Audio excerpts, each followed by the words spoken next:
Hello everyone, welcome to my YouTube channel English literature zone. आज के video में हम लोग मिडिल मार्च, जो कि जॉर्ज एलियट की काफ़ी फेमस नॉवेल है, उसके बारे में पढ़ेंगे। तो वीडियो शुरू करते हैं। वीडियो जो है काफ़ी इजी लैंग्वेज में होगा। वीडियो के थ्रू आपकी हेल्प होती है। वीडियो आपके सिलेबस का है, तो प्लीज़ आप लोग वीडियो को लाइक करना, चैनल को सब्सक्राइब करना और कमेंट करके बताना वीडियो आपको कैसा लगा। तो वीडियो शुरू करते हैं। Middlemarch is regarded as one of the best novel of English literature. English literature का one of the best novel माना जाता है Middlemarch. It was written by a great Victorian period novelist Mary Ann Evans. इसको जो लिखा गया था एक महान विक्टोरियन पीरियड के नॉवलिस्ट उपन्यासकार के द्वारा लिखा गया था, जिनका नाम था Mary Ann Evans, who known by her pen name George Eliot, जो कि अपने पेन नेम जॉर्ज इलियट के नाम से जानी जाती है। और जॉर्ज इलियट नाम देखे क्या लगता है ना कि कोई लड़का होगा, लेकिन ये जो है लड़की थी। जॉर्ज इलियट जिनका रियल नेम था मैरी एन इवांस, और ये अपना नाम चेंज करके जॉर्ज इलियट के नाम से अपना नॉवेल पब्लिश करती थी। Full title of this novel is middle March, A study of provincial life. ठीक है, इस नॉवेल का जो फुल टाइटल था ये था middle March, A study of provincial life. मतलब एक स्टडी था प्रोविंशियल लाइफ। इट मीन्स एक प्रांतीय जीवन को बताता है, एक जगह एक लोकल एरिया के जीवन के बारे में अध्ययन है ये एक तरह से middle March.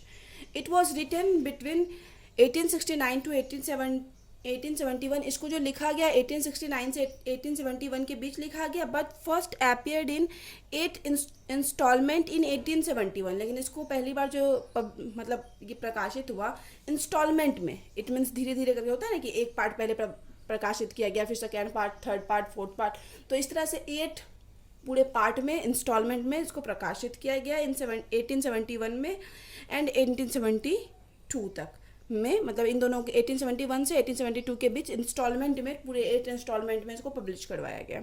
Set in middle मार्च, इसकी सेटिंग जो है मिडिल मार्च दिखाया गया कि एक जगह था मिडिल मार्च, तो इसकी सेटिंग मिडिल मार्च में रखी गई है। ए फिक्शनल इंग्लिश मिडलैंड, एक फिक्शनल फिर से एक काल्पनिक शहर है मिडिल मार्च भी। टाउन इन 1829 टू 1839, और जो किस समय की कहानी है ये 1829 से 1839 के बीच की कहानी को दिखाया गया है। It follows many distinct issue, यह ढेर सारे अलग अलग इशू के बारे में बात करता है। इंक्लूड इसमें शामिल है द स्टेटस ऑफ वुमेन के स्टेटस खुद के बारे में दिखाता है the nature of marriage, idealism आदर्शवाद, सेल्फ इंटरेस्ट, पॉलिटिकल रिफॉर्म क्या हो जाता है ना, एक तरह से राजनीतिक सुधार, एंड एजुकेशन। ठीक है, इन सब मुद्दे पे इस नॉवेल में बात किया गया है। इन 2007 में it was number 10 in the 10 greatest book of all time. ठीक है, 2007 में इसको 10 ग्रेटेस्ट बुक ऑल टाइम, मतलब जब से पब्लिश हुआ है तब से आज तक का 10 ग्रेटेस्ट बुक में इसको शामिल किया गया था। Based on A Ballad of 125 selected writers. और किस चीज़ पे ये मतदान बेस्ड था, क्या किया गया, 125 राइटर को सेलेक्ट किया गया, फिर उनसे बैलेट मीन्स मतदान कराया गया कि कौन सा बुक बेस्ट है। तो ये जो है 10 ग्रेटेस्ट बुक में शामिल हुआ था। सिलास मार्नर 125 राइटर्स जब मतलब वोटिंग किए थे, तब ये बुक 10 ग्रेटेस्ट बुक में शामिल हुआ था।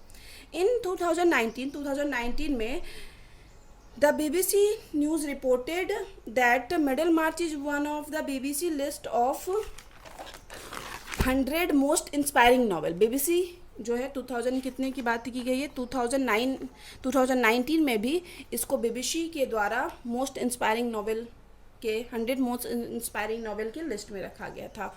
The author of this novel George Eliot, जो इस नॉवेल की जो ऑथर है George Eliot, is widely recognized as one of the most important novelist, जानी जाती है एक मोस्ट इम्पॉर्टेंट नॉवलिस्ट के रूप में, पोइट के रूप में, जर्नलिस्ट के रूप में, ट्रांसलेटर के रूप में, and one of the leading writer of 19th century, और 19th सेंचुरी के एक प्रमुख राइटर के रूप में। ठीक है, सी रोट मैनी नॉवेल्स इन हर लिटरेरी करियर, अपने साहित्यिक करियर में ढेर सारा नॉवेल लिख रखी है। एमंग दैम, उनमें से मोस्ट फेमस आर, जो बहुत ज़्यादा फेमस हुए, वो है Adam Bede, the Mill of Floss, Romola, Middlemarch and Silas Marner. ये सब काफ़ी फेमस हुए। अब आगे हैं हेनरी जेम्स, एक great American novelist. Henry James जो एक महान अमेरिकन नॉवलिस्ट हैं, nicely portrays the literary greatness of George Eliot की ग्रेटनेस को चित्रित करते हैं। एंड सेज, और कहते हैं, she is a novelist of novelist, वह उपन्यासकारों की उपन्यासकार है। अब आगे है नॉवेल स्टार्ट विद डोरेथिया। नॉवेल जो स्टार्ट होती है डोरेथिया नाम की कैरेक्टर से होती है। ठीक है, थोड़ा ध्यान दीजिएगा, नॉवेल की स्टोरी बहुत अच्छी है, बस ढेर सारा कैरेक्टर है। स्टोरी काफ़ी अच्छी है बट ढेर सारा कैरेक्टर है तो थोड़ा ध्यान देना है होगा।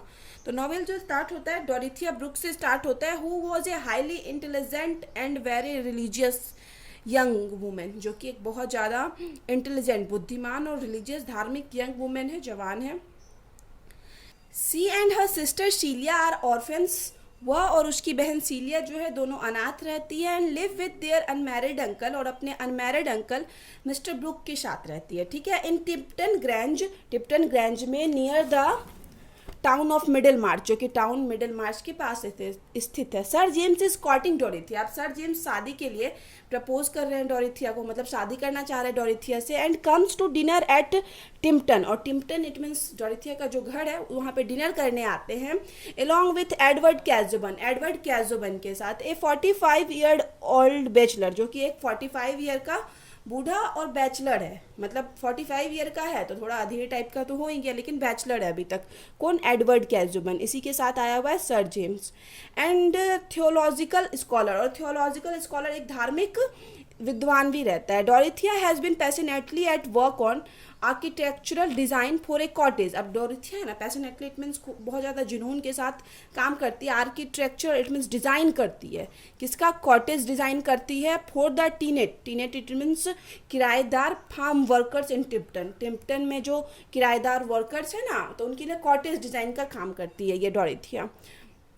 सी has much more attracted to the serious minded Casaubon. अब जो कैज़ोबन जो आया है, शादी तो सर जेम्स करना चाहता है, लेकिन सर जेम्स के साथ जो एडवर्ड कैज़ोबन आया है उसको लेके डोरेथिया क्या हो जाती है, काफ़ी अट्रैक्टेड हो जाती है उसके तरफ। वो जो सीरियस माइंडेड है कैज़ोबन, उसकी तरफ अट्रैक्टेड हो जाती है। सी फैंटेसाइजेज, वह कल्पना करती है that she can fulfil her intellectual ambition, कि वह अपने इंटेलेक्चुअल एम्बिशन इट मीन्स बौद्धिक महत्वाकांक्षाओं को पूरा कर सकती है by helping him finish the key of all mythology, उसकी हेल्प करके किसको फिनिश करने में? The key to all mythology. ठीक है, ये the key to all mythology एक बुक है जिसको कि कौन लिख रहा है? एडवर्ड कैज़ोबन लिख रहा है। तो ये डोरेथिया को क्या लगता है ना कि वह मतलब उसके साथ रह के अपने ड्रीम को फॉलो कर सकती है और अपने बौद्धिक महत्वाकांक्षाओं को पूरा कर सकती है उसकी इस बुक को लिखने में हेल्प करके। Mister Brooke and their family friend are hesitate about the idea of Dorothea accepting Casaubon. अब जो मिस्टर ब्रुक हैं वो और उनके जो फैमिली फ्रेंड हैं काफ़ी ज़्यादा हेजिटेट होते हैं, मतलब उनको अजीब लगता है इस विचार से डोरेथिया के, डेट डोरेथिया जो है कैज़ोबन को एक्सेप्ट करे। कैज़ोबन क्या है? 45 ईयर के हैं, तो किसी को भी लगेगा कि ये लड़की 45 ईयर के ओल्ड बैचलर को क्यों पसंद कर रही है अपने, तो सबको यही लगता है। Sir James is also shocked. Sir James जो डोरेथिया से शादी करने के लिए आए हैं वो भी बहुत शॉक्ड है। ही एंड डोरेथिया रिमेन्स फ्रेंड, वो डोरेथिया मतलब फ्रेंड ही रहते हैं। डोरेथिया एंड कैज़ोबन गेट मैरिड, और डोरेथिया और कैज़ोबन जो है वो दोनों शादी कर लेते हैं। But Casaubon is more interested in research not in Dorothea, लेकिन कैज़ोबन जो है एडवर्ड कैज़ोबन शादी तो कर लेता है बट ये डोरेथिया से ज़्यादा अपने रिसर्च में इंटरेस्टेड होता है। अब दूसरी कहानी है। ऑन द अदर हैंड, वहीं दूसरी तरफ Fred and Rosamond were the children of the mayor of the town. एक और नया करेक्टर आता है दूसरी कहानी में, जो फ्रेड है और रोजामंड है, दोनों उस टाउन के मेयर के बच्चे हैं। Fred had left his university education incomplete and didn't do any work. Fred क्या किया हुआ है? अपनी यूनिवर्सिटी की पढ़ाई को अधूरा छोड़ा हुआ है और कोई काम नहीं करता है। He has the heir of the state of once of his uncle. वह अपने एक अंकल जो हैं उनके स्टेट इट मीन्स पूरे जायदाद का वारिश है। मिस्टर फिदरस्टन, ठीक है, फिदरस्टन उसके एक अंकल हैं ऐसा लग रहा है। ये जो मतलब कौन है? फ्रेड जो है उनका वारिश है। बिकॉज फिदरस्टन हैड नो चिल्ड्रन, क्योंकि फिदरस्टन को कोई बच्चा नहीं है ऑफ हिज ऑन, खुद का। सो फ्रेड थॉट, इसलिए फ्रेड सोचता है that he had no need for employment, कि उसको काम करना जरूरी नहीं है, उसके लिए कोई काम जरूरी नहीं है क्योंकि उसके पास इतना ज़्यादा धन आने वाला है मिस्टर फिदरस्टन का। ठीक है, फिदरस्टन डिस्टेंट नाइशी, फिदरस्टन की दूर की भतीजी है एक, Mary, also lived in Featherstone house, वह भी फिदर्स्टन हाउस में फिदर्स्टन के साथ रहती है। फ्रेड लव्ड हर, फ्रेड उससे प्यार करता था and wanted to marry her, उससे शादी भी करना चाहता था। Soon the marriage of Dorothea and Casaubon, अब जब हम लोगों को पता चल गया था कि दोनों का शादी हो गया डोरिथिया और कैसजुबन का, तो अब कहानी उधर देखते हैं थोड़ा सा। तो सून क्या होता है, जल्दी डोरिथिया और कैसजुबन की शादी में बिगेन टू टर्न श्योर, खटास आने लगती है, ठीक है, थोड़ा प्रॉब्लम आने लगता है। Dorothea noticed that, Dorothea notice करती है, ध्यान देती है इस चीज़ पे कि Casaubon had no interest in publishing the book, कि कैसजुबन जो बुक लिख रहा है ना उसको पब्लिश करने में कैसजुबन इंटरेस्टेड नहीं है। ही जस्ट केप्ट राइटिंग, बस वो लिखता रहता है नोट्स, मतलब वो बस नोट्स लिखता रखता है, उसको पब्लिश करने में इंटरेस्टेड नहीं है। Dorothea was also forbidden to interfere in his work, और डोरिथिया को भी मना किया हुआ होता है कि तुम मेरे काम में कोई इंटरफेयर मत करो, ठीक है, अपना मतलब कोई भी मेरे काम में दखल मत दो। वन डे कैसजुबन्स कज़न, और एक दिन जो है कैसजुबन का कज़न है एक लैडिस्लॉ कम्स टू विजिट हिम, उसके घर मिलने आता है। किसका, कैसजुबन्स का कज़न है लैडिस्लॉ, वो उससे मिलने आता है। ही बिकेम अट्रैक्टेड टू डोरिथिया, अब डोरिथिया को देख के वो उसकी तरफ अट्रैक्टेड हो जाता है, कैसजुबन का cousin Ladislaw. But Dorothea was faithful to her husband, लेकिन डोरिथिया जो अपने हस्बैंड के लेके काफ़ी फेथफुल होती है, वफादार होती है। She just treated him like a good friend, वह बस मतलब एक जो लेडीज लॉ आया है जो कि डोरिथिया को पसंद करता है उसको एज ए गुड फ्रेंड ही ट्रीट करती है Dorothea. On the other hand, वहीं दूसरी तरफ फिर से फ्रेड की कहानी है। Fred financial condition become very bad, Fred की जो काम छोड़ दिया है, पढ़ाई भी छोड़ दिया है, इसको लग रहा है ये पैसा वाला जो है मिस्टर फिदर्स्टन उसका वारिस बनेगा, तो इस वजह से इसकी कंडीशन बहुत ख़राब हो जाती है, फाइनेंशियल आर्थिक कंडीशन पैसे को लेके। He had taken a loan, वह एक लोन भी ले रखा था। वन डे, एक दिन Fred fell very ill, Fred जो है बहुत बीमार पड़ जाता है। He has taken to the newly arrive doctor Lydgate in the Middlemarch town, और उसको फ्रेड बहुत बीमार पड़ गया तो उसको एक नए डॉक्टर जो कि मिडिल मार्च में नए ही पहुंचे हैं, डॉक्टर लाइडिगेट के पास ले जाया जाता है। लाइडिगेट बिगिंस टू ट्रीट हिम, लाइडिगेट जो है उनका इलाज करना शुरू करते हैं। ड्यूरिंग दिस टाइम, इस समय इस चीज़ के दौरान लाइडिगेट मिथ फ्रेड सिस्टर, लाइडिगेट फ्रेड की बहन से मिलते हैं, रोजेमेंड, जो कि हम स्टार्टिंग में ही बताए थे, ठीक है। सी वॉज वेरी मेटेरियलिस्टिक, रोजेमेंड जो है ना काफ़ी मेटेरियलिस्टिक है, इट मीन्स भौतिक है, मतलब इट मीन्स वो बहुत बौद्धिक बुद्धि के लेवल पे सोचती है, मतलब फीलिंग्स को साइड रखती है। एंड वांटेड सोशल स्टेटस, और अपने लिए सोशल स्टेटस इट मीन समाज में एक स्थान चाहती थी। सी थॉट, वह सोचती है, she would get it all by marrying Lydgate, उसको लगता है क्या कि वह लाइडिगेट से शादी करके ये सब उसको मिल जाए, क्योंकि लाइडिगेट एक डॉक्टर था मिडिल मार्च का, ठीक है, मिडिल मार्च में नया नया डॉक्टर आया हुआ था ना लाइडिगेट, तो उसको लगता है कि लाइडिगेट से शादी करके हमको सोशल स्टेटस मिल जाएगा, समाज में अच्छा स्थान, और ये काफ़ी पैसा वाला ही है, ठीक है, ऐसा सोचती है। स्लोली लाइडिगेट एंड रोजेमेंड बिकम्स अट्रैक्टेड, दोनों एक दूसरे की तरफ धीरे धीरे अट्रैक्टेड होने लगते हैं, टू ईच अदर, एक दूसरे की तरफ, and get married one day, और एक दिन शादी भी कर लेते हैं। विथ टाइम के साथ फ्रेड हैड रिकवर्ड, फ्रेड भी ठीक हो गया। बट वन डे, लेकिन एक दिन अंकल फिदर्स्टन फेल इल, अंकल फिदर्स्टन जिसके की वारिस बनने वाला है फ्रेड, वो बीमार पड़ते हैं। एंड आफ्टर सम टाइम ही डाइड, और कुछ समय बाद मर भी जाते हैं। फ्रेड देन लर्न दैट, उसके बाद फ्रेड को पता चलता है that uncle Featherstone had made a will, कि अंकल फिदर्स्टन एक अपना विल बनवा रखे है, ठीक है। At the reading of Mr Featherstone will, Mr Featherstone के विल को पढ़ने के बाद इट इज़ रिवील्ड, यह क्लियर होता है दैट मनी एंड लैंड, और उनका जो सारा पैसा और लैंड है, will go to his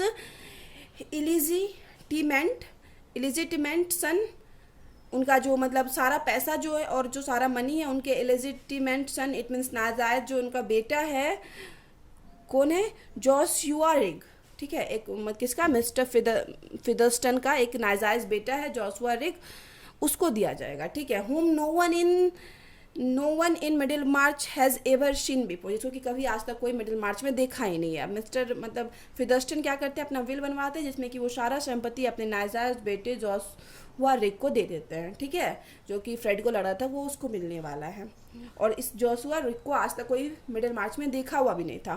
Fred is deeply saddened to learn this, अब फ्रेड इस चीज़ को सुन के काफ़ी ज़्यादा सैड हो जाता है, उसको बहुत ज़्यादा बुरा लगता है। ऑन द अदर हैंड, वहीं दूसरी तरफ कैसजुबन ऑल्सो गेट हार्ट अटैक, अब जो ये कैसजुबन है तो उसको भी हार्ट अटैक आता है, डोरिथिया से का जो हस्बैंड था कैजुबन, उसको भी हार्ट अटैक आता है। लाइडीगेट ट्रीट्स हिम। लाइडीगेट जो शहर में नया डॉक्टर आया हुआ है मिडिल मार्च में, वो भी मतलब कैजुबन को भी ट्रीट करता है।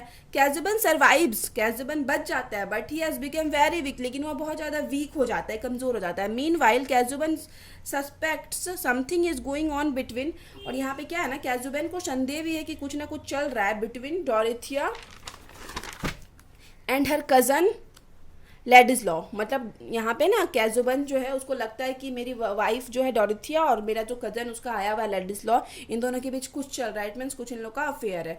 सुन कैजुबन डाई। अब जो हार्ट अटैक आया था कैजुबन को, वीक हो गया था, तो वो मर भी जाता है। But he had left A will, लेकिन अपने पीछे एक विल छोड़ देता है विच स्टेटेड दैट, जिसमें कहा गया था that if Dorothea married Ladislaw, कि अगर डोरिथिया लेडिसलॉ से शादी करती है, she would never receive nothing of his property, कि उसको अपने मेरे प्रॉपर्टी से कुछ नहीं मिलेगा। मतलब इसको अपनी वाइफ पे शक था, तो वो किसको, मतलब कैजुबन को अपनी वाइफ पे शक था, तो उसी अकॉर्डिंग विल बना दिया कि अगर मेरी कज़न लेडीज लॉ से शादी करती है तो इसको डोरिथिया को मेरे प्रॉपर्टी में से कुछ नहीं मिलेगा। Ladislaw was in love with Dorothea. अब लेडीज लॉ जो है वो तो सच में पसंद करने लगा है डोरिथिया को, बट ही नेवर एक्सप्रेस, लेकिन वो कभी एक्सप्रेस नहीं करता है, बताता नहीं है हिज लव, अपने प्यार को, टू अवॉइड एनी प्रॉब्लम, मतलब कोई प्रॉब्लम हो, कोई परेशानी हो या फिर झूठ का मैटर बढ़े, तो इस वजह से वो अपने प्यार को कौन लेडीज लॉ भी आज तक एक्सप्रेस नहीं किया। Meanwhile Dorothea also begins to realise that she too has fallen in love with Ladislaw. और यहाँ पे ना डोरिथिया जो कि जिसके हस्बैंड कैजुबन मर चुका है, उसको भी रियलाइज होने लगता है कि कहीं ना कहीं वो भी पसंद करती है लेडीज लॉ को, ठीक है। But buried his feeling in her heart, लेकिन अपने हर्ट में ही अपने फीलिंग्स को दबा लेती है, दफन कर लेती है, वो भी एक्सप्रेस नहीं करती। ऑन द अदर हैंड, वहीं दूसरी तरफ, द मैरिज ऑफ लाइडीगेट एंड रोजामेंड, दोनों डॉक्टर और रोजामेंड जो शादी कर ली है, was also not going well, उन लोग का भी शादी जो है बहुत अच्छा नहीं चल रहा था। Rosamond used to spend a lot, Rosamond क्या करती थी, बहुत ज़्यादा खर्च करती थी। ड्यू टू विच, और जिसके वजह से, there was a lot of डेब्ट ऑन लाइडीगेट, लाइडीगेट पे बहुत ज़्यादा कर्ज हो गया था, ठीक है। डॉक्टर है लेकिन ज़्यादा पैसा नहीं था, और ये रोजामेंड जो है बहुत ज़्यादा पैसा खर्च करती थी, तो इस वजह से लाइडीगेट पे बहुत ज़्यादा कर्ज हो गया था। In the meantime he had become friend with a rich banker named Bulstrode, ठीक है। उसी समय क्या होता है ना, ये जो लाइडीगेट है, एक बैंकर उसका फ्रेंड बन जाता है लाइडीगेट का, जिसका नाम है बुलस्टॉड। ये बुलस्टॉड जो है काफ़ी पैसे वाला है, ठीक है। तो ये किसका फ्रेंड बन जाता है, लाइडीगेट जो डॉक्टर है उसका फ्रेंड बन जाता है। He helps Lydgate by giving her loan, वह लाइडीगेट की मदद करता है क्योंकि उसके पास बहुत कर्ज हो गया ना, उसकी वाइफ बहुत पैसा खर्च करती है रोजामेंड, तो ये लाइडीगेट की हेल्प करता है बुलस्टॉड उसको लोन दे के। Bulstrode wanted to build a hospital, Bulstrode जो है एक हॉस्पिटल बनवाना चाहता है ऑन हिज लैंड, अपनी ज़मीन पर, with the help of Lydgate, Lydgate doctor है तो उसके हेल्प से बुलस्टॉड अपनी ज़मीन पर एक हॉस्पिटल बनवाना चाहता है, in order to benefit the society, society के बेनिफिट के लिए, कि जिससे समाज को फ़ायदा हो। Fred was also getting serious about his life. अब जो फ्रेड है, जो कि अभी तक सोच रहा था पहले तक कि उसको फिदस्टन का जायदाद मिलेगा, वो भी अपनी लाइफ को लेकर सीरियस हो जाता है। वन डे, और एक दिन, ए मैन नेम्ड जॉन, एक आदमी है जिसका नाम है John, comes to live in Middlemarch, वो मिडिल मार्च में रहने के लिए आता है। He used to drink too much alcohol, वह बहुत ज़्यादा एल्कोहल पीता था।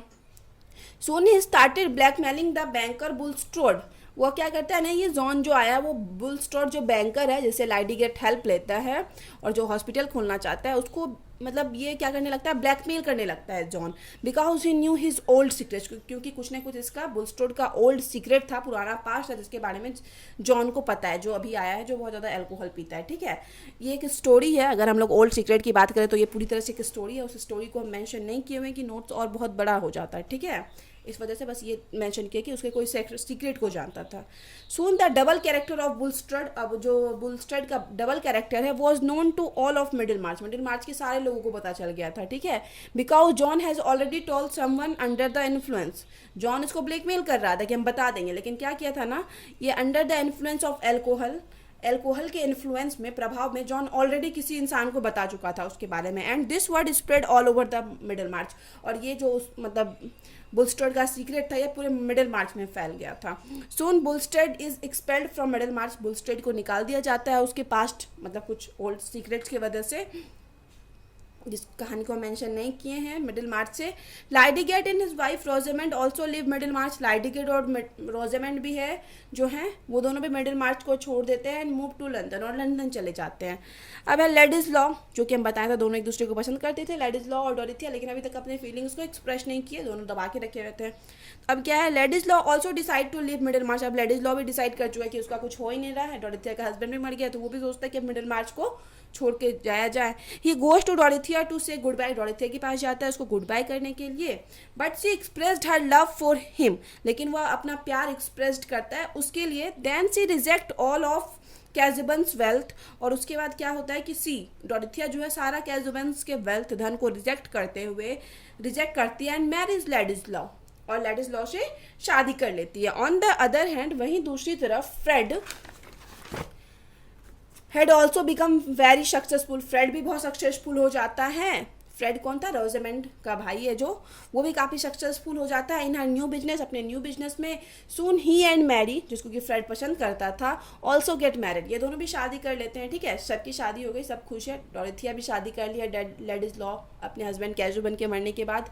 ये दोनों भी कौन कौन, रोजेमेंड और लाइडिगेट भी मिडिल मार्च को छोड़ के लंदन चले गए, और यहाँ पे फ्रेड और किसकी शादी हो गई, मैरी की भी शादी हो गई।